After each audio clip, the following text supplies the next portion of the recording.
नमस्कार, बहुत स्वागत है आपका। रात के 9 बज गए हैं, वक्त लाख टके की बात का है। मैं हूं आपके साथ शीनम शर्मा। नमस्कार, मैं हूं आपके साथ में मनदीप। लाख टके की बात में सबसे पहले बात होगी महाकुंभ पर। अखिलेश लगातार सवाल उठा रहे हैं और सीएम योगी भी अखिलेश को करारा जवाब दे रही है। साथ ही बात करेंगे, मंगलवार से यूपी का बजट सत्र शुरू हो रहा है, जिसे लेकर सरकार ने विपक्ष के हर सवाल का जवाब देने की तैयारी की है। वहीं उत्तराखंड में भी कल से बजट सत्र शुरू हो रहा है। और आपको बताएंगे कि संभल में पलायन को लेकर असदुद्दीन ओवैसी ने दावों पर संभल पुलिस ने अब पलटवार कर दिया है। इसके बाद आपको बताएंगे, मायावती के फरमान के बाद कैसे परिवार में वर्चस्व की लड़ाई का घमासान शुरू हो गया है। तो आइए देखते हैं खबरें विस्तार के साथ।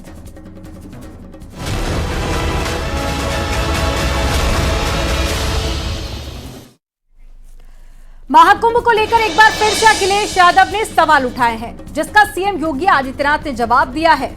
महाकुंभ को लेकर सियासी बयानबाजी लगातार जारी है। अखिलेश ने कहा कि मुनाफे के लिए धार्मिक आयोजन नहीं होता, महाकुंभ के बहाने बीजेपी वाले खुद को चमका रहे हैं। सीएम योगी ने पलटवार कर कहा है कि महाकुंभ से आस्था के साथ आर्थिक फायदा भी पहुंचा है। यूपी की अर्थव्यवस्था को महाकुंभ से 3.5 करोड़ का लाभ पहुंचा है। इसके साथ ही सीएम योगी ने कहा कि महाकुंभ से एक ही अखंड देश का संदेश गया है और हिंदू होने का मतलब सुरक्षा की गारंटी है। लेकिन कुछ लोग सनातन और हिंदुओं का लगातार अपमान करने से बाज नहीं आते। इसी को लेकर एक रिपोर्ट देखिए।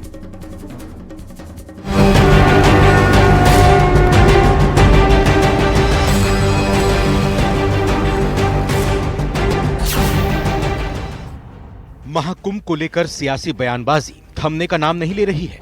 एक बार फिर महाकुंभ को लेकर अखिलेश यादव ने बीजेपी पर बड़ा हमला बोला है।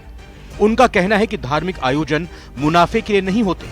महाकुंभ का आयोजन इन्होंने अपने आप को चमकाने के लिए किया है। वहीं सीएम योगी का दावा है कि प्रयागराज महाकुंभ ने यूपी की अर्थव्यवस्था को जबरदस्त लाभ पहुंचाया है। इस आयोजन से यूपी को करीब 3.5 लाख करोड़ रुपए का आर्थिक लाभ हुआ है। ये धार्मिक आयोजन मुनाफा के लिए नहीं होते हैं। हमारे मुख्यमंत्री क्या कह रहे हैं कि 2 लाख करोड़ का व्यापार होगा और व्यापारी वहां मर रहा है। व्यापारी घाटे में चला गया। जिन्होंने दुकानें ली वो उनका काम नहीं हुआ, बिका नहीं सामान, उनको लॉस हो गया बड़े पैमाने पे। तो कुंभ इन्होंने अपने आप को चमकाने के लिए किया। भारतीय जनता पार्टी कोई भी कार्यक्रम हो, चाहे धार्मिक हो, सांस्कृतिक हो, चाहे खेल का हो, ये हर एक में राजनीति कर देते हैं। और ये प्रयागराज में एक जगह में हुआ है। ऐसे ही लाखों लोगों को कार्य मिला है, उनकी आमदनी बढ़ी है और ये आमदनी अल्टीमेटली यूपी की आमदनी के साथ बढ़ने जा रही है। मेरा अनुमान है कि यह संख्या 60 करोड़ तक पहुंचती है।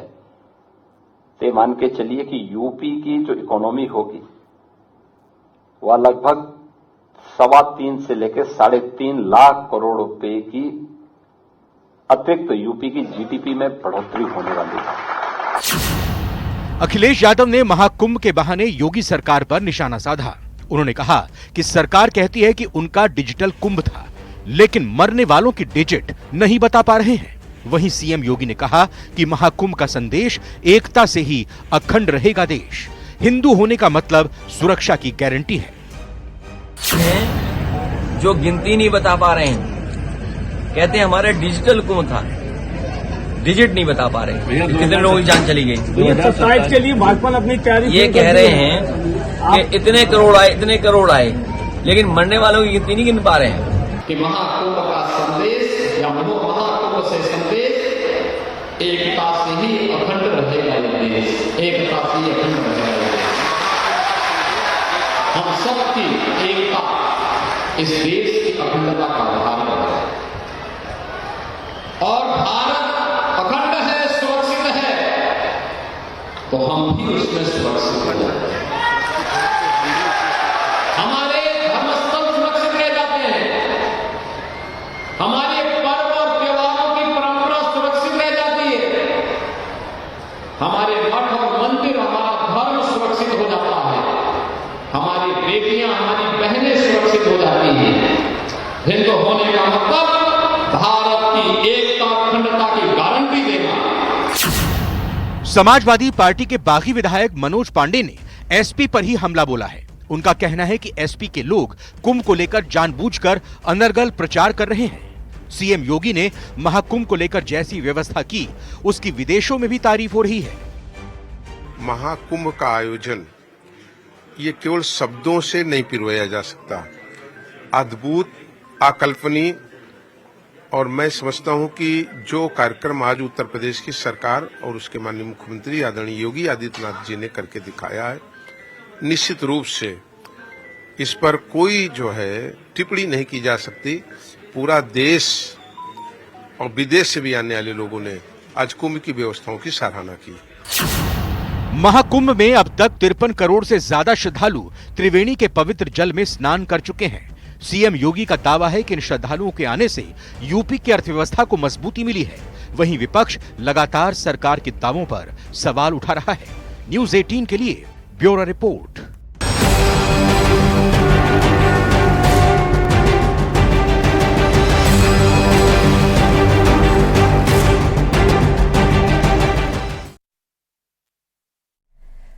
यूपी विधानसभा में कल से बजट सत्र की शुरुआत होने जा रही है, जो कि 5 मार्च तक चलेगा। सत्र के बीच 5 दिन का अवकाश रहेगा, लेकिन विपक्ष की मांग है कि इन 5 दिन भी सदन में चर्चा हो। विपक्ष जहां महाकुंभ में भगदड़ और बाकी मुद्दों को लेकर लगातार सवाल उठा रहा है, सरकार को घेरने की कोशिश कर रहा है, तो वहीं सरकार के पास भी विपक्ष के हर सवाल का जवाब तैयार है। बीजेपी का कहना है कि विपक्ष सदन में चर्चा करे, हंगामा नहीं। आपको रिपोर्ट दिखाते हैं।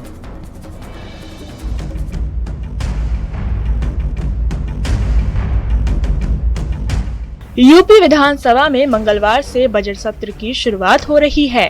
इस बार बजट सत्र के दिन ज्यादा हैं। वहीं यूपी का बजट भी अब तक का सबसे बड़ा बजट रहने वाला है। उत्तर प्रदेश के विधानसभा सत्र की शुरुआत कल से हो रही है। कार्य मंत्रणा का बैठक में यह बात तय पाई है कि सत्र की शुरुआत कल से होगी और 5 मार्च तक चलेगी। यानी सत्र कुल मिलाकर 18 फरवरी से 5 मार्च तक चलने की बात कही जा रही है। अपोजिशन की तरफ से कहा गया है कि एक तरफ इस सत्र के दौरान जहां पर 5 छुट्टियां मिल रही हैं, उन छुट्टियों में भी सत्र को चलाया जाए और कुंभ मामले पर नियम 56 के तहत सत्र की शुरुआत के दिन 2 घंटे का डिसीजन किया जाए। यूपी के बजट के लिए सरकार की तरफ से सभी तैयारी कर ली गई है। 18 फरवरी मंगलवार को विधानमंडल के दोनों सदनों की संयुक्त बैठक होगी। इसमें राज्यपाल आनंदीबेन पटेल संयुक्त सदन को संबोधित करेंगी। 19 फरवरी को राज्यपाल के अभिभाषण पर चर्चा होगी। 20 फरवरी को 11 बजे वित्त मंत्री सुरेश कुमार खन्ना वित्तीय वर्ष का बजट पेश करेंगे। इस बार 8.5 करोड़ से ज्यादा का यूपी का बजट रहने की उम्मीद है। यूपी के वित्त एवं संसदीय कार्य मंत्री सुरेश खन्ना ने न्यूज़ 18 से खास बातचीत में कहा कि इस बार का बजट ऐतिहासिक होगा और लंबे समय तक सत्र चलेगा। ऐसे में विपक्ष को भी सहयोग करना चाहिए। विपक्ष के पास हम तो चाहते हैं कि सदन में चलाने में सहयोग करें और हर तरह से अपनी बात सदन में कहें रचनात्मकता के साथ, और हम उम्मीद भी करते हैं कि विपक्ष रचनात्मकता का परिचय देगा। विपक्ष ने भी बजट सत्र के लिए कमर कस ली है। बजट सत्र में मुख्य विपक्षी दल पूरी तैयारी के साथ उतरेगा। कुंभ में भगदड़ में हुई मौतों का आंकड़ा जारी न करने के मुद्दे को समाजवादी पार्टी प्रमुखता से उठाएगी। इसके साथ ही जातीय जनगणना, भ्रष्टाचार, अपराध, किसानों की तकलीफों और अधिकारियों की मनमानी के मुद्दे भी सदन में रखेगी। समाजवादी पार्टी की मांग है कि सत्र में जो 5 दिन का अवकाश रहेगा, उसमें भी सत्र चले। महाकुंभ हादसे पर विपक्ष नियम 56 के तहत चर्चा चाहता है। जो महाकुंभ में भगदड़ मची, बहुत लोगों की मौत हुई, बहुत लोग घायल हुए और करोड़ों लोग बिना स्नान किए लौट गए, तो हमने कार्यपत्र में ये बात रखी कि नियम 56 में उसको हम लोग उठाएंगे तो उसको विधानसभा अध्यक्ष चर्चा को स्वीकार करें और उस पर 2 घंटे की कम से कम चर्चा हो, क्योंकि उसमें घोर अव्यवस्थाएं हुई हैं। वहीं यूपी विधानसभा अध्यक्ष सतीश महाना ने न्यूज़ 18 से एक्सक्लूसिव बातचीत में कहा कि सत्र को सुचारू रूप से चलाना हम सब की जिम्मेदारी है। विपक्ष अपने जायज सवालों को मजबूती से रख सकता है। प्रतिपक्ष को भी उतना ही मौका दूं जितना सत्ता पक्ष को देता हूं। बोलने का अधिकार हर व्यक्ति को है और नियमावली हर नियम कुछ न कुछ बोलने के लिए ही कहता है, कोई नियम ये नहीं कहता कि आप चुप रहें। तो नियमों के अंतर्गत अपनी बात रखें, प्रभावी ढंग से बात रखें। आलोचना भी अच्छे शब्दों में और कटु शब्दों में हो सकती है, लेकिन अभद्रता नहीं होनी चाहिए। सरकार की तरफ से भी मैं इस बात को बड़े गर्व के साथ कहता हूं कि मुख्यमंत्री जी के द्वारा हमेशा जो भी विषय रखा जाता है बड़ा प्रभावी रखा जाता है और उसको पूरा देश फॉलो करता है। डिप्टी सीएम केशव प्रसाद मौर्य ने भी विपक्ष को नसीहत दी कि सत्र के दौरान सदन में चर्चा हो, न कि हंगामा। हमारी तरफ से यही कहना है कि सरकार चाहती है कि सदन में बहुत रचनात्मक तरीके से, सकारात्मक तरीके से चर्चा हो और विपक्ष भी जो उसका अपना दायित्व है उसका निर्वहन करे। सदन का अधिकांश समय विषयों को लेकर के चर्चा में लगे, ना कि हंगामे की भेंट चढ़े, ऐसी हम अपेक्षा करते हैं। इस बार के बजट सत्र में कई अहम मुद्दों पर सरकार का फोकस रहेगा। इस बार 8.5 लाख करोड़ से ज्यादा का बजट हो सकता है, जिसमें सरकार कुछ जन कल्याणकारी योजनाओं की घोषणा भी कर सकती है। इंफ्रास्ट्रक्चर डेवलपमेंट पर भी जोर रहेगा। बिजली उत्पादन की योजनाएं, नए औद्योगिक कॉरिडोर के निर्माण पर भी जोर दिया जा सकता है। यानी आजाद भारत के बाद अब तक का सबसे भारी भरकम बजट उत्तर प्रदेश सरकार पास करवाएगी। साथ ही कल से शुरू हो रहे बजट सत्र के शुरुआती दिन में राज्यपाल की तरफ से अभिभाषण होगा, जिसमें दोनों सदनों के सदस्य मौजूद रहेंगे। यानी परसों के दिन राज्यपाल के अभिभाषण पर न सिर्फ धन्यवाद प्रस्ताव दिया जाएगा, बल्कि 20 तारीख को उत्तर प्रदेश की विधानसभा में बजट भी पेश किया जाएगा। ऐसे में देखने वाली बात होगी कि विपक्ष पूरे मामले पे क्या रुख अख्तियार करता है और सरकार के लोग इन तमाम मुद्दों पर किस तरह से बचाव करते हैं। कैमरा रवि के साथ अलाउद्दीन, न्यूज़ 18 लखनऊ।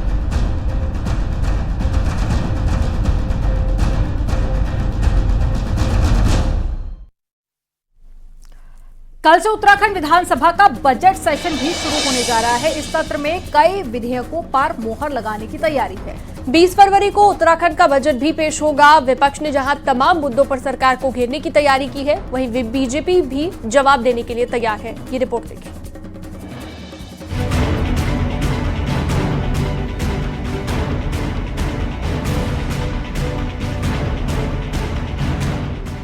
मंगलवार से शुरू होने जा रहे बजट सेशन से पहले सोमवार को स्पीकर की मौजूदगी में सत्ता पक्ष और विपक्ष के नेताओं की मीटिंग हुई।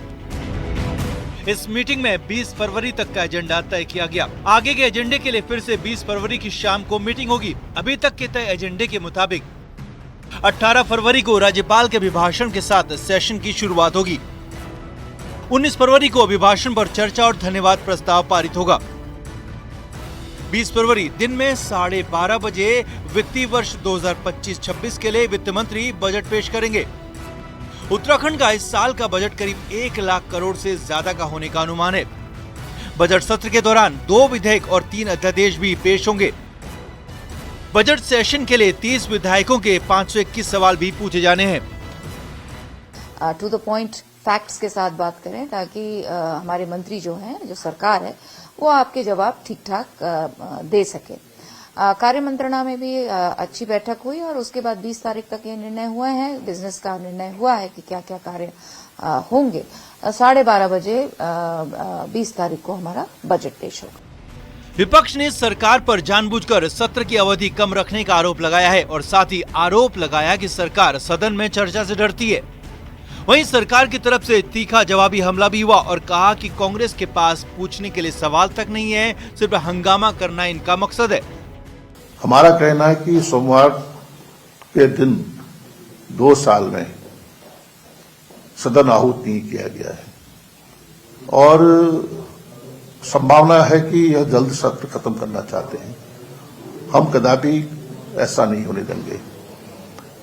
हम हर स्तर पर इसका विरोध करें। जब उनका माननीय विधायकों को ये अधिकार है कि वो अपने सवाल सदन में लगाएं और नहीं लगा रहे हैं, का मतलब वो जो जनता के जो सवाल हैं, जनता के जो मुद्दे हैं, या तो वो उठाना नहीं चाहते और या फिर वहां पे सरकार ने इतने अच्छे काम किए हैं कि इनके पास कोई सवाल नहीं है। मंगलवार सुबह 11 बजे से विधानसभा के बजट सेशन की कार्यवाही शुरू हो जाएगी और राज्यपाल के अभिभाषण पर भी इस दौरान सबकी नजरें बनी रहेंगी। देहरादून से न्यूज़ 18 के लिए सुनील नवप्रभात की रिपोर्ट।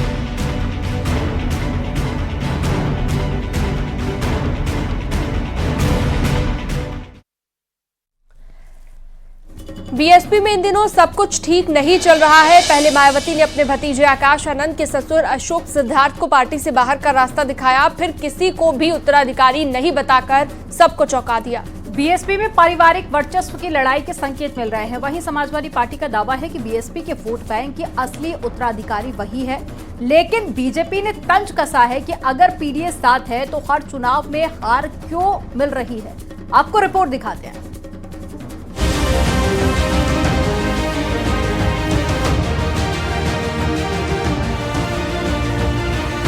मायावती अपने फैसलों को लेकर अक्सर चर्चा में रहती हैं। जानकारों की माने तो बीएसपी चीफ ने बीते दिनों के लिए फैसलों से एक तीर से कई निशाने साधने की कोशिश की है। बसपा सुप्रीमो मायावती ने लिखा कि मेरे जीते जी पार्टी मूवमेंट का कोई भी वास्तविक उत्तराधिकारी तभी होगा जब वो काशीराम जी के अंतिम सांस तक उनकी शिष्या की ही तरह पार्टी और मूवमेंट को हर दुख तकलीफ से उठाकर उसे आगे बढ़ाने में पूरे जी जान से लगातार लगा रहे। एक और जहां उन्होंने पार्टी में अपनी ताकत का एहसास कराया, तो वहीं परिवार वर्चस्व की लड़ाई को भी कमजोर करने की कोशिश की। बीएसपी सुप्रीमो मायावती ने पहले अपने भतीजे आकाश आनंद के ससुर अशोक सिद्धार्थ को पार्टी से निकाला। उसके बाद में अब आकाश आनंद को भी चेतावनी दे दी है। मायावती ने कहा है कि उनके जीते जी कोई भी पार्टी का उत्तराधिकारी नहीं होगा।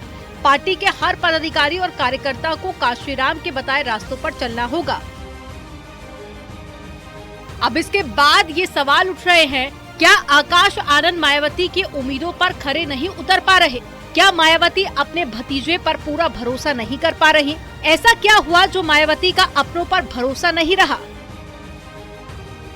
में ये बिल्कुल साफ है कि मायावती के सामने ये चुनौती तो है ही कि अपने बाद वो पार्टी को संभालने का जिम्मा किसको दे।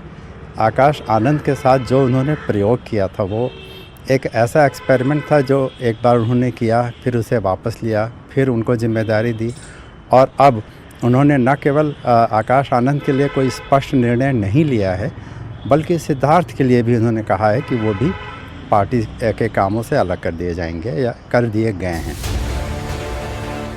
मायावती ने भतीजे आकाश आनंद को 8 साल से लगातार पार्टी में स्थापित करने की कोशिश में जुटी रही। पार्टी की बैठक में आकाश आनंद का परिचय सभी पदाधिकारियों से करवाया गया। बाद में उनको राष्ट्रीय उपाध्यक्ष और फिर राष्ट्रीय कोऑर्डिनेटर बनाकर आगे किया। अशोक सिद्धार्थ और रामजी गौतम बीएसपी के 2 वरिष्ठ पदाधिकारी हैं। और यहाँ पर वक्त हो गया एक छोटे से ब्रेक का। न्यूज़ 18 पर खबरों का सिलसिला लगातार जारी रहेगा। आप देखते रहिए न्यूज़ 18।